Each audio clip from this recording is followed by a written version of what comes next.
हरिभक्त परायण ज्ञानेश्वर महाराज वाबळे याच पद्धतीचं कीर्तन करतात। त्यांचं कीर्तन ऐकून साक्षात गाडगेबाबांचं कीर्तन चालू आहे की काय असं वाटतं। सर्व संत उत्तम गायक होते, उत्तम वक्ते होते आणि कवी सुद्धा होते। आजचे बरेचसे कीर्तनकार कीर्तनामधून फक्त नवरा बायकोच्या आणि सासू सुनांच्या गोष्टी सांगतात आणि लोकांचं मनोरंजन करण्याचं काम करतात। नमस्कार। महाराष्ट्र भूमी ही संतांची भूमी म्हणून ओळखली जाते। महाराष्ट्रामध्ये अनेक क्रांतिकारी घटना घडल्या। त्या क्रांतिकारी घटनांच्या मुळाशी संत चळवळीचा विचार होता। त्या घटनांसाठी पोषक वातावरण संत चळवळीनं निर्माण केलेलं होतं। विचार कितीही चांगला असला तरी तो समाजापर्यंत पोहोचवल्याशिवाय आणि त्याचा चांगुलपणा समाजाला पटवून दिल्याशिवाय तो श्रेष्ठ ठरत नाही। संतांचे आदर्श विचार हे कीर्तनाच्या माध्यमातून संतांनी समाजापर्यंत पोहोचवण्याचं काम केलेलं होतं। संत चळवळीचं कीर्तन हे प्रमुख अंग बनलं। सर्व संत उत्तम गायक होते, उत्तम वक्ते होते आणि कवी सुद्धा होते। समाजातल्या प्रश्नांचा त्यांचा प्रचंड अभ्यास होता। प्रत्येक प्रश्नांवर त्यांनी जणू काय डॉक्टरेट मिळवलेली होती। प्रत्येक संतांचं जर कीर्तन पाहिलं तर ते कीर्तन म्हणजे आजच्या एमफिल किंवा पीएचडीचे जे प्रबंध असतात त्यांना सुद्धा लाजवल अशा पद्धतीचं ते कीर्तन होतं। संत अभ्यासू होते आणि कीर्तनाच्या माध्यमातून ते समाजाचं प्रबोधन करण्याचं काम करत होते। मग हे कीर्तन कसं असावं याबाबत संत नामदेव महाराज त्यांच्या एका अभंगामध्ये म्हणतात, बोलू ऐसे बोल जेने बोले विठ्ठल डोले, प्रेम सर्वांगाचे ठाई वाचे विठ्ठल रखुमाई, नाचू कीर्तनाचे रंगी ज्ञानदीप लावू जगी, परते हुन परते पर ते राहू निरंतर, सर्व सत्ता आली हाता नामयाचा खेचर दाता, नामयाचा खेचर दाता। म्हणजे संत नामदेवांनी कीर्तन हे जागृतीचं साधन मानलं, कीर्तन हे प्रबोधनाचं साधन मानलं आणि नामदेवांचा हाच विचार सर्व संतांनी पुढे नेला आणि नामदेवांच्या या विचारानुसार सर्व संतांनी कीर्तन परंपरा ही पुढे चालवलेली आहे। याच कीर्तनाचा अनुभव संत तुकारामांनी घेतला आणि म्हणून संत तुकाराम महाराज त्यांच्या एका अभंगामध्ये म्हणतात, कीर्तन चांग अवघे अंग हरिरूप, प्रेमा छंदे नाचे डोले हरपला देह भाव। म्हणजे कीर्तनामध्ये देहभाव हरपून जातो, देहबान हरपून जातं आणि अवघा देह हा हरिरूप होतो असं तुकाराम महाराज म्हणतात। आणि हे कीर्तन कसं असावं हे सांगताना ते एका अभंगामध्ये म्हणतात, नका दंतकथा सांगू येथे कोणी, कोरडे ते मानी बोल कोण, अनुभव येते पाहिजे साचार, न चलती चार आम्हा पुढे, वरी कोण मानी रसाळ बोलणे, नाही झाली मने ओळखितो, निवडी वेगळे क्षीर आणि पाणी, राजहंश दोन्ही वेगळाली, तुका म्हणे येथे पाहिजे जातीचे, एरा गबाळ्याचे काम नव्हे। तुम्ही आम्हाला दंतकथा म्हणजे ऐकू गोष्टी सांगू नका, तर अनुभवाच्या गोष्टी सांगा।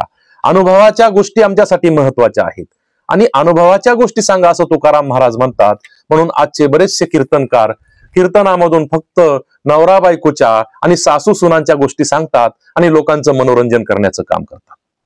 कीर्तन हे मनोरंजनाचं साधन नाही, तर कीर्तन हे प्रबोधनाचं साधन आहे, हे आज प्रत्येक कीर्तनकारानं लक्षात घेतलं पाहिजे। कारण मनोरंजनाची साधनं म्हणून इतर भरपूर साधनं आहेत, त्यासाठी कीर्तनच कशाला पाहिजे। संतांचा जो विचार आहे तो विचार समाजापर्यंत पोहोचवण्यासाठी, समाजाची जागृती करण्यासाठी कीर्तन हे साधन आहे। संत गाडगेबाबांनी कीर्तन हे प्रबोधनाचं साधन कसं आहे हे त्यांच्या कीर्तनामधून दाखवून दिलं। एक जुनी म्हण आहे बघा, पुराणातली वांगी पुराणातच बरी। आपली जुनी लोक म्हणतात वांगी, पण वांगी हा वानगी या शब्दाचा अपभ्रंश आहे। वानगी म्हणजे उदाहरणं, म्हणजे पुराणातली उदाहरणं पुराणातच राहू द्या असं जुनी लोक म्हणतात। आणि म्हणूनच काय, संत गाडगे महाराजांनी पुराणातले संदर्भ देत बसण्यापेक्षा आजच्या आयुष्यामध्ये, आजच्या जीवनामध्ये लोकांना कोणत्या समस्या आहेत, लोकांच्या कोणत्या गरजा आहेत हे ओळखलं आणि तेच गाडगेबाबांनी त्यांच्या कीर्तनामधून सांगितलं। गाडगेबाबांनी त्यांच्या कीर्तनामधून कर्मकांडांवर, अंधश्रद्धांवर, वाईट रूढी परंपरांवर प्रहार केले। एवढंच नाही तर शिक्षण गरजेचं होतं, म्हणून ते कीर्तनामधून शिक्षणाचं महत्व सांगायचे। ते म्हणायचे, बापहो पैसा नाही म्हणाल तर जेवणाचं ताट मोडा, बायकोले कमी भावाचं लुगडं घ्या, पण पोराले शाळेत घातले बिगर राहू नका। म्हणजे अंगठे बहादर असणारे गाडगे बाबा सुद्धा आमच्या संतांचा विचार पुढे चालवत होते। संतांना अपेक्षित असणारं कीर्तन ते करत होते, परंतु त्यांचं कीर्तन मात्र आज कुठं पाहायला मिळत नाही। आज जर आपण पाहिलं तर थोडेफार कीर्तनकार आजही समाजामध्ये आहेत। हरिभक्त परायण ज्ञानेश्वर महाराज वाबळे याच पद्धतीचं कीर्तन करतात। त्यांचं कीर्तन ऐकून साक्षात गाडगेबाबांचं कीर्तन चालू आहे की काय असं वाटतं. म्हणजे त्या पद्धतीचं कीर्तन झालं पाहिजे. संतांच्या विचाराशिवाय समाजाला आज पर्याय नाही. संतांचे विचारच समाजाला तारू शकतात आणि त्यासाठी संतांचे शुद्ध स्वरूपातले विचार समाजापर्यंत पोहोचवण्याचं काम करावं लागणार आहे आणि हे काम कीर्तनकारच करू शकतात. म्हणजे कीर्तनकारांवर फार मोठी जबाबदारी आहे. फार जबाबदारीनं त्यांना कीर्तन करावं लागणार आहे आणि समाज जागृतीचं, संतांचे विचार समाजापर्यंत पोहोचवण्याचं काम करावं लागणार आहे. फक्त लोकांच्या भावनेचं भांडवल करून पैसे न कमवता भक्तीच्या माध्यमातून मुक्तीचा विचार लोकांपर्यंत पोहोचवण्याचं काम आजच्या कीर्तनकारांना करावं लागणार आहे. कीर्तन हे सहज सोपं, प्रत्येकाला समजल असं असावं. उगीच बोजड शब्दांचा वापर करून किंवा कालबाह्य झालेल्या भाषेतील श्लोकांचं पठण करून आपली विद्वत्ता पाजळणारं नसावं. कीर्तन हे लोकांसाठी आहे. कीर्तन हे कीर्तनकारांसाठी नाही. त्यामुळं लोकांचं प्रबोधन कसं होईल, लोकांमध्ये जागृती कशी निर्माण होईल आणि लोकांच्या आजच्या गरजा काय आहेत, आजच्या समस्या काय आहेत, या पद्धतीनं कीर्तन आज होणं गरजेचं आहे. त्यासाठी आमच्या संतांच्या विचारांचा, संतांच्या अभंगाचा अभ्यास करून त्याचे संदर्भ योग्य पद्धतीनं वापरून जुन्या गोष्टी परत परत उगाळत बसण्यापेक्षा आम्हाला नव्यानं आज कशा पद्धतीनं कीर्तन असावं याचा विचार करावा लागणार आहे.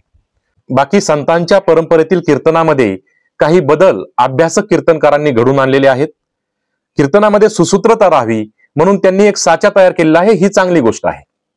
हा व्हिडिओ बनवण्या पाठीमागचा माझा जो उद्देश आहे तो उद्देश म्हणजे संतांना अपेक्षित असणारी जी कीर्तन परंपरा आहे, संतांना अपेक्षित असणारा जो कीर्तनाचा उद्देश आहे तो उद्देश सफल झाला पाहिजे आणि त्या पद्धतीची कीर्तन होणं गरजेचं आहे असं मला वाटतं.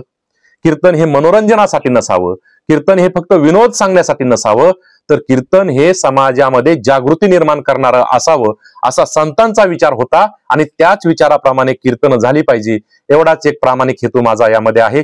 बाकी कुणाला दुखावण्याचा उद्देश नक्कीच नाही. धन्यवाद.